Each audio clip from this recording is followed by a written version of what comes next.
देश के करोड़ों किसानों के लिए प्रधानमंत्री किसान सम्मान निधि योजना एक महत्वपूर्ण आर्थिक सहारा बन चुकी है। इस योजना के अंतर्गत सरकार हर साल 3 किश्तों में कुल 6,000 रुपए की सहायता राशि सीधे किसानों के बैंक खातों में भेजती है। हाल ही में नवंबर 2025 में 21वीं किस्त का सफल वितरण किया गया था और अब देश भर के कृषक समुदाय की निगाहें अगली किस्त पर टिकी हुई हैं। ये योजना किसानों की आर्थिक मजबूती के लिए केंद्र सरकार की एक अहम पहल है, जो लगातार सफलतापूर्वक संचालित हो रही है। विभिन्न सरकारी सूत्रों और पिछले वितरण के पैटर्न को देखते हुए ये अनुमान लगाया जा रहा है कि पीएम किसान योजना की 22वीं किस्त फरवरी 2026 के महीने में जारी की जा सकती है। सरकार हमेशा से एक निश्चित समय अंतराल पर किस्तों का वितरण करती आई है और इस परंपरा को आगे भी जारी रखने की संभावना है। हालांकि अभी तक कृषि मंत्रालय की ओर से कोई आधिकारिक तिथि की घोषणा नहीं की गई है, लेकिन विशेषज्ञों का मानना है कि फरवरी के प्रथम या द्वितीय सप्ताह में ये राशि किसानों के खातों में पहुंच सकती है।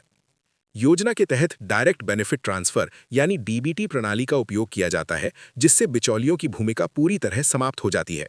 ये व्यवस्था ये सुनिश्चित करती है कि सरकारी सहायता राशि बिना किसी रुकावट के सीधे लाभार्थी किसान के बैंक खाते में जमा हो जाए। पारदर्शिता बनाए रखने के लिए ये तकनीक बेहद कारगर साबित हुई है और किसानों को समय पर लाभ मिल रहा है। किसानों के बीच एक चर्चा तेजी से फैल रही है कि आगामी किस्त में सामान्य 2,000 रुपए की जगह 4,000 रुपए मिल सकते हैं। ये अनुमान इसलिए लगाया जा रहा है क्योंकि कभी-कभी प्रशासनिक या अन्य कारणों से सरकार 2 किस्तों को एक साथ जारी कर देती है। ऐसी स्थिति में लाभार्थी किसानों के खाते में एक साथ 4,000 रुपए की राशि आ सकती है। हालांकि ये महज अटकलें हैं और सरकार ने इस संबंध में कोई आधिकारिक पुष्टि नहीं की है। यदि ये संभावना साकार होती है तो ये किसानों के लिए दोहरी खुशी का कारण बन जाएगा।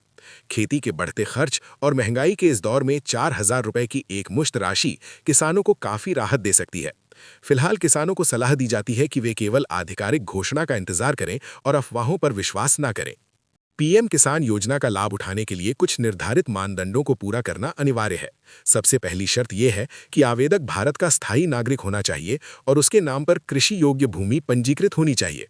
जिन किसानों के पास अपनी खेती की जमीन है, केवल वही इस योजना के पात्र माने जाते हैं। भूमि रिकॉर्ड में नाम का होना बेहद जरूरी है और किसी भी प्रकार की विसंगति होने पर लाभ मिलने में रुकावट आ सकती है।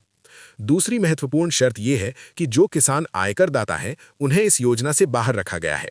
यदि किसान परिवार का कोई भी सदस्य नियमित रूप से आयकर रिटर्न दाखिल करता है, तो वो परिवार इस योजना के लिए अयोग्य हो जाता है। इसके अलावा किसान परिवार का कोई भी सदस्य सरकारी नौकरी में कार्यरत नहीं होना चाहिए। ये नियम इसलिए बनाया गया है ताकि योजना का लाभ वास्तविक जरूरतमंद और छोटे किसानों तक पहुंच सके। संस्थागत किसान या कॉरपोरेट खेती करने वाले व्यक्ति भी इस योजना में शामिल नहीं किए गए हैं। योजना का उद्देश्य छोटे और सीमांत किसानों को आर्थिक सहायता प्रदान करना है, इसलिए बड़े व्यावसायिक कृषि संगठनों को इससे अलग रखा गया है।